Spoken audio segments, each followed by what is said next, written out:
નમસ્કાર વિદ્યાર્થી મિત્રો, જ્ઞાન લાઈવના પ્લેટફોર્મ પર હું એડવોકેટ કેયુર પટેલ આપ સર્વે મિત્રોનું હાર્દિક સ્વાગત કરું છું।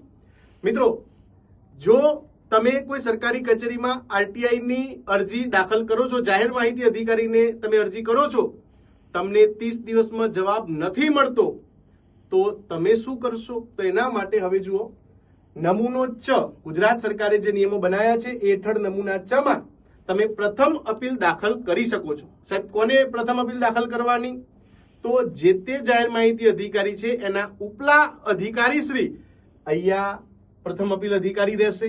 એ પ્રથમ અપીલ અધિકારીને તમે 30 દિવસ પછી પહેલી અપીલ કરી શકો છો, જેની અંદર તમે જણાવી શકો છો કે તમને માહિતી નથી મળી, માહિતી અધૂરી મળી છે, માહિતી ખોટી મળી છે કે તમને ગેરમાર્ગે દોરાયા છે, તો તમે એના માટે 30 દિવસની અંદર અરજી કરી શકો છો। એના માટે કોઈ બીજી ફી ભરવાની રહેતી નથી। Thank you.